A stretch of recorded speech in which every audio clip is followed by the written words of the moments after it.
Sweet, we are live. What's up, everybody? I hope you're getting this. We're gonna jump right in to another interview inception.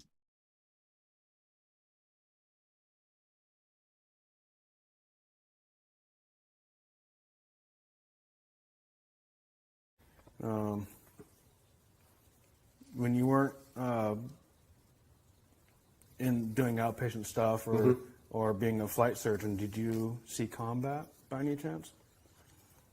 In Japan? Or not in Japan, but in Vietnam? Oh yeah, um, yeah. I flew medevac on a number of missions, and I flew some troop inserts Okay. too. They, Can you well, I tell me a was little bit about being a medevac? well. The medevac, I mean, there were a lot of bad injuries, and so the corpsmen were able to handle most of it. Okay. I just kind of oversaw the corpsmen. I wanted to see what they're doing. Of course, I knew what was coming into the main hospital Right. because that's where they would bring the injured Marines. Okay. And they would do the same sort of thing that your EMTs do around here, except you were in a shaking helicopter trying to start an IV or Right. doing what you had to do and putting on field dressings. And many of the troops had dressings on already when they got in. Okay. And then I think one time they needed somebody to run a 50 cal in a troop insert. And I went on that because my skipper wanted me to go, and so I didn't want to disappoint him. So I did that too. Well, tell me a little bit about that, if you don't mind. It was scary. That was my last mission. Oh man, that was awesome. Hey everybody, thank you for joining us on the Hustle Science Experiment. My name is Elias Benjaloon, and I'm here with Thomas Fujii. He is a Las Vegas history specialist. We work together on some projects, but I'm really excited to share his expertise with all of y'all on oral history and family genealogy. And what we just saw was a snippet from one of Tom's interviews, oral history interviews before. Tom, welcome to Hustle Science Experiment. Thank you, Elias. It's a pleasure to be here today. Thank you for the opportunity.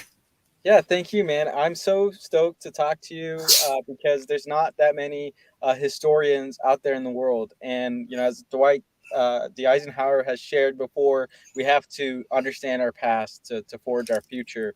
And so let me tell you all a little bit about Tom. Tom has a master's degree in history. He's published several projects. He's done over 50 oral history studies, which is a little bit of a different type of interview than these podcast interviews. But Tom, why don't you share with everybody a little bit about yourself and your journey that brought you here today? Yeah, thank you, Elias. Well, I am uh, a father and a husband. I live out here in Las Vegas. I have two kids, a 3-year-old and a 5-year-old. I really enjoy learning about how uh, the past is or was or what people experienced in their daily lives, basically. So I went into the public history and learned how to interview people to capture their life experiences and memories and all that. And uh, so I decided to help people to keep their family legacy moving forward without being forgotten, like a lot of things in history is currently doing. It is such a unique power that we have available to us today to record these interviews and hear directly from the people who've lived these experiences, as Mhm. opposed to what we read in history books that unfortunately could be corrupted in ways or another. What when did you start doing oral interviews like this? That's a great question. I started roughly in 2010, yeah, Okay. as a graduate student at Cal State University, Fullerton. And it went through 4 years of doing internships and doing personal interviews, and it just escalated into collaborating with other organizations in their museum exhibits and all that. So So 2010. what is a project that you're really passionate about? Something that you've been a part of that you can can you bring us into your world for a second and share Yeah. a specific history project you worked on? Well, one I'm kind of hits home for me is learning my family, because when I was growing up, I was never told where we were, what the family came from, what everybody did or whatnot. So I had the opportunity and the honor to interview my late grandmother, Sumio Fujii. Sue is what she went by. So I interviewed her, and that's where everything started to take shape, because she never talked about the past and my dad never talked about it. So I was just left in limbo. So Mm. starting to interview her broke the ice, and I started to learn more about the family history. So I learned basically that she was born to migrant farmers out in Colorado out in 1917, and then uh, they were displaced from Colorado. She moved to LA in the 1930s, and then from there she met somebody and moved to Honolulu in like 35, got married, had two children, right? And then World War II started, and she had a restaurant with my grandmother or grandfather near Pearl Harbor, and they were forced to feed all the military personnel out there during the Second World War. And in the meantime, the rest of the family in the West Coast were interned uh, by the federal government and put into internment camps. That's Uh, terrible. That's and and you used the choice word there, forced. There were the do you want to expand a little bit on that? Yeah, the family on the West Coast in California, uh, under Executive Order 9066, they were basically lost all their civil rights and personal property and finances and businesses, and put into uh, internment camps, makeshift camps, basically, and for the duration of World War II.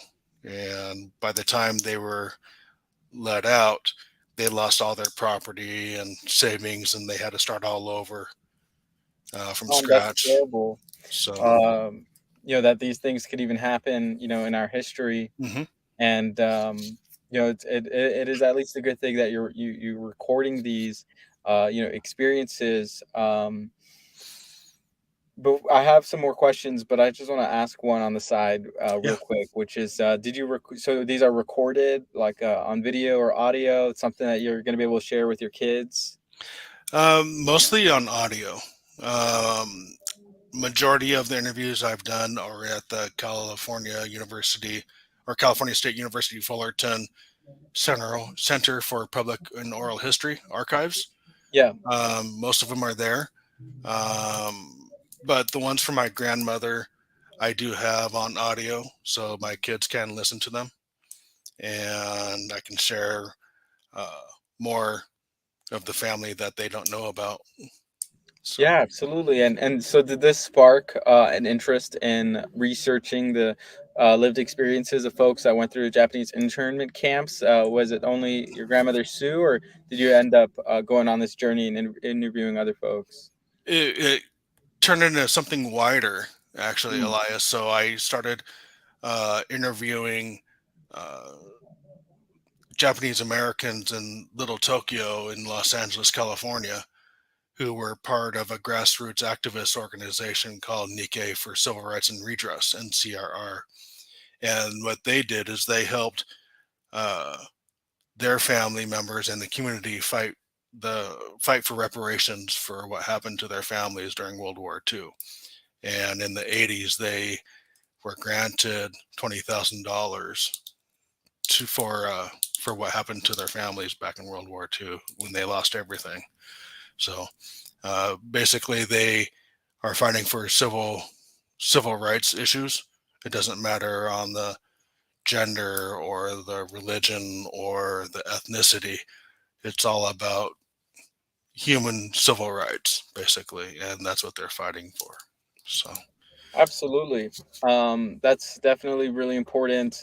This past weekend, I had the honor to be a guest at the OCA National Gala, and they do similar work focusing on raising Asian rights and civil liberties, for people of color, specifically from Asia. And so I think that's really important work, and I want to get into how this ties, why we're even doing this as part of the hustle science experiment, and why this is professional lesson, a business lesson for folks, because this is an agent of change, right? Would you say that these oral interviews can act as an agent of change in the communities? Is that essentially what happened with the Japanese group you were working with? These interviews were able to help fuel their dialogue that. Led to expanded civil rights. I mean, I guess you interviewed folks after reparations, or is right, that right? Okay, right. But the individuals that I interviewed set the stage to help people break out of their shell and talk about their experiences and why they deserve the reparations from the federal government for losing all their civil rights during World War II. yeah, So they were like the bridge to in the community itself. that is powerful. What about on a like a personal or professional perspective? Did these interviews kind of help shape the way you see your own life, and how you're got like moving and shaking through your life? Did any of that I- happen? In a little bit, I mean, being a fourth generation Japanese American, it it helped me understand what it was all about.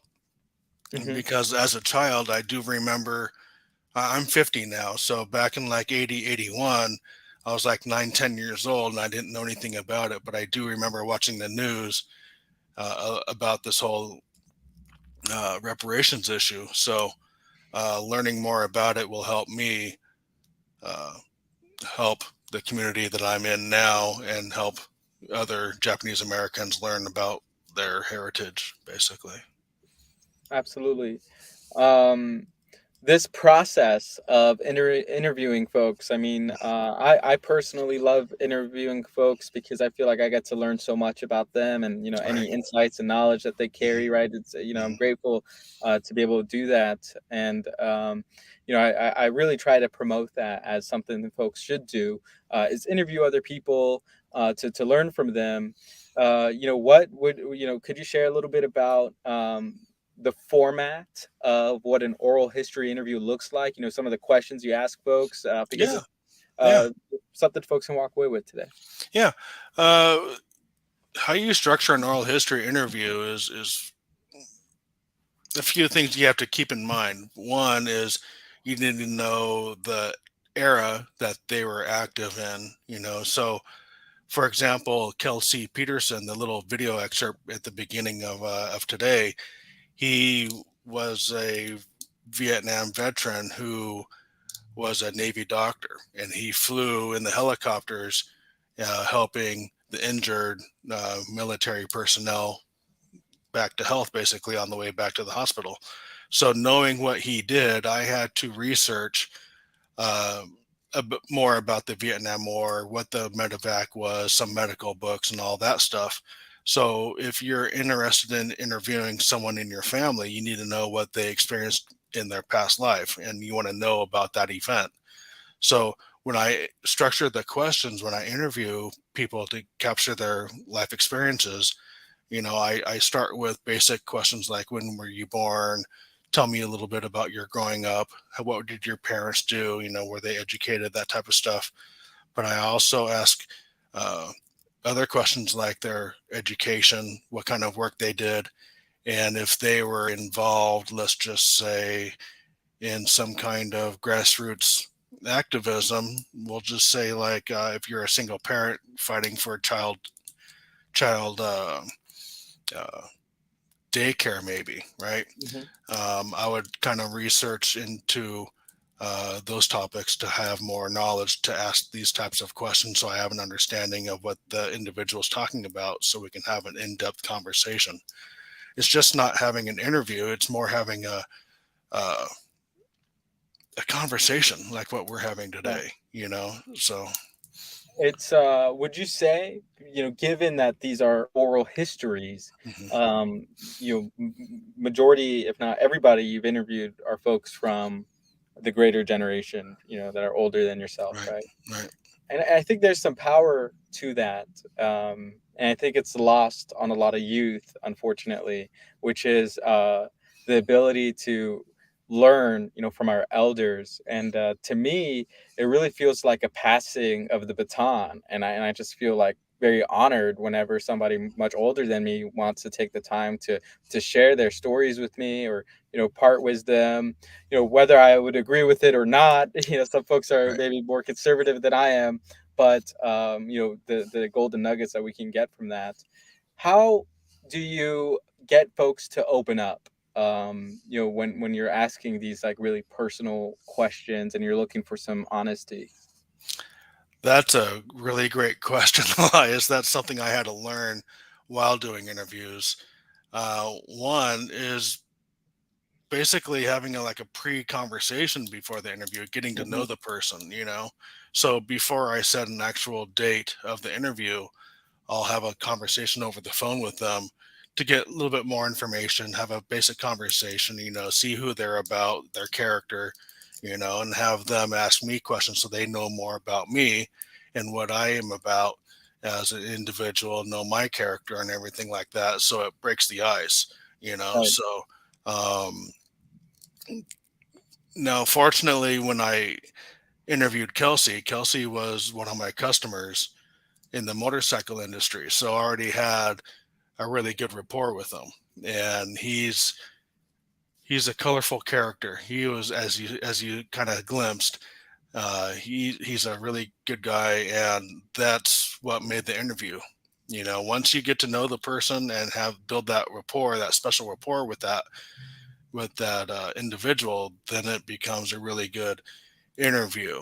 Uh, but on the other side, there may be a time when you have an interview go south on you. And I've Mm, had a couple of those happen where, a couple. yeah, just a few.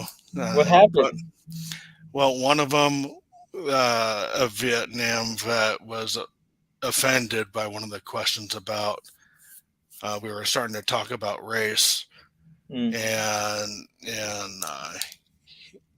apparently he took offense to that topic, and he thought I was suggesting that he was a racist, mm. and that wasn't the case. And it just, and once that happened, the interview basically became soured, Screeching halt. Oh pretty man, much, right? that's So terrible. That's what interesting though. Did that interview still end up in your project? Given even like the negative outcome of that interview. it did, it was the downside. I mean, that interview was still part of my internship, and it's still in the oral history project for that internship. But what made the difference is his answers were really short, Mm. you know, What? less colorful, no laughing. It was just Mm. monotone.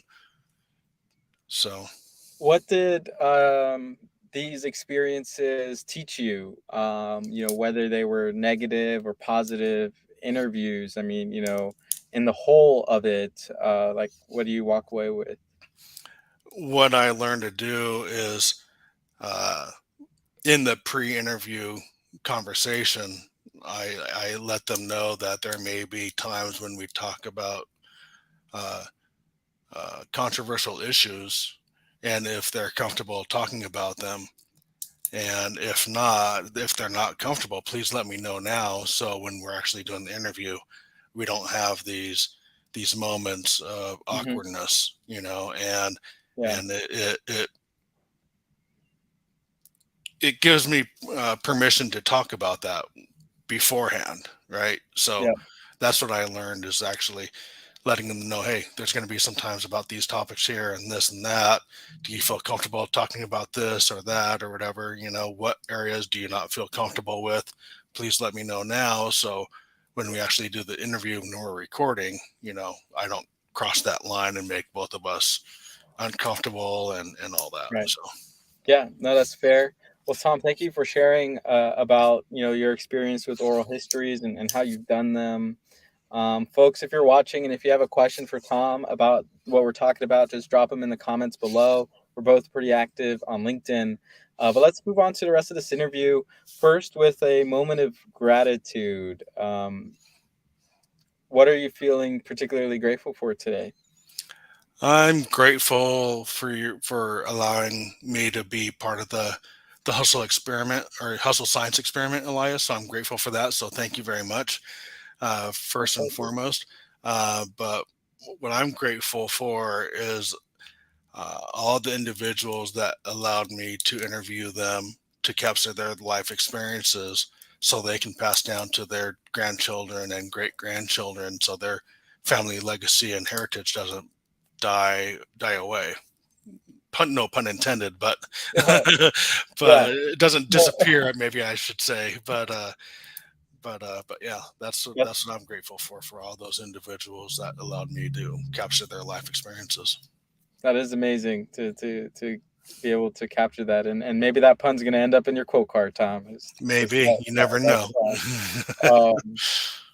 yeah. To share my moment of gratitude today, I'm feeling grateful for this medium that is the ability to do these interviews online. And on my way to the office this morning, I was listening to Gary Vee, and he was talking about how folks judge themselves too much, and I've been frankly feeling a little bit of that this past weekend, and and so I'm just grateful for this medium, and hearing Gary Vee talk about why we should kind of let go of our past mistakes, and keep moving forward, Mhm. as I say. And so it was a really great reminder, and so I'm grateful for that. The life lesson is interesting, and I know we only have about 10 minutes left, so let's get into it. We're going to talk about family history and your own family genealogy. Why do you think that's important? I think it's important because it falls in that area of heritage. You know, Hmm. your life, what your family, what it means, what your family means to you, right? So that's heritage. So for me, it's knowing what everybody experienced, where they came from, and what they did, and if they were a part of any historical event, such as my grandmother. It's good to know to keep that alive and to pass it down for generations to come. So I have her interview an audio format so I can play them to my kids who are already asking about great grandma this and great granddad that, grandpa this and all that. So just keeping that spirit alive and passing it down is what I think what the life lesson is all about, is keeping that family heritage moving forward instead of just passing it down and just letting it disappear. I think that's what the Absolutely. life lesson is. Yeah, no, I think that's super great, Tom. And so I don't see many folks talk about or do this, which is, interview, their older family members, and Hmm. capture that. Yeah. To be frank, one of the reasons why I love podcasting is I feel like I get to capture a little bit about myself. And one of the interviews I was asked, so I'll ask you this question Hmm. in the spirit of it. If you could say something to your child who's now your age, what might you share? Wow. From all my experiences, don't be afraid of the fear. Follow your heart and build those relationships wholeheartedly. And don't be afraid to take chances. That's what I would tell them. I love that, and you said it so well. We'll leave it at that. But some more questions for you, Tom. Do Mhm. you kind of see yourself doing more of the oral history telling in your own family, like maybe interviewing other family members, or your wife, or having somebody interview you in this kind of format? What are your thoughts there? I would like to interview uh, other family members. Um, I would also enjoy having somebody interview me. I've lived through some different things that today's generation probably won't understand. So it'd be good to capture my story, my life experiences, to pass down to the generations. Right. I'd also um, like to continue capturing and sharing other life experiences in the community. So um, one thing, I am a Boy Scout merit badge counselor in Las Vegas, and one of the merit badges is the American culture. And one of the Mhm. uh, chores or tasks they had to do was interview three people in the community. And the last scout that I helped earn the merit badge interviewed military veterans, and he kind of started on his own interviewing these people that he knew, just so he understands what they experienced in the past and everything like that. So it's kind of interesting that the youth today, not a lot, just there's a few of them that I've noticed so far that are interested in learning from other people's experiences and mistakes and everything. So just I had to love it. share that. Just had to share it. Yeah, no, absolutely. Well, I think, I speak for both of us that we encourage everybody to get behind the mic, do an interview sometime. Yep. Yep. Um, and I know I hope to do many more. But Tom, this has been a really awesome episode. Thank you for being here and doing this with me, and going into interview inception is what it felt like. The layers that we got into. I would love to. I'm going to take myself off screen, and I'll just give you the floor for 1 or 2 minutes. And why don't you Okay. share with folks, any exciting projects you're working on, how folks can get in touch with you, Hmm. and yeah. Okay. All right. Well, thank you, Elias. And currently, I am in the real estate space right now, and I am involved with a new company called Ascend Living, where we're helping individuals and families with affordable housing and wellness programs. In addition to that, I'm also uh, starting to help individuals learn how to conduct oral history interviews, and so they can interview their own families. Or I also have a service where I can interview their family as well. So if they're not comfortable doing all the research or striking up those conversations, I'm willing and able to have those conversations so their life experiences and family heritage can get passed down to generations. So you can find me on Facebook at Thomas Fujii, or on LinkedIn. And if you have any questions on how to do this, feel free to drop me a line on in Facebook Messenger or in LinkedIn. I'm also on Instagram at Thomas Fujii. So reach out if you have any questions on oral history interviews. And thank you very much, Elias. Yeah, thank you, Tom. I appreciate it. So, folks, hit us up on LinkedIn, message Tom, and yeah, I'm going to take you up on that for learning more about how you go about these family and oral history interviews, um, because it's just so amazing. It's important work, and so Okay. right there with you. All right. Thank you, Elias. All right, everybody. Thank you. See you next time.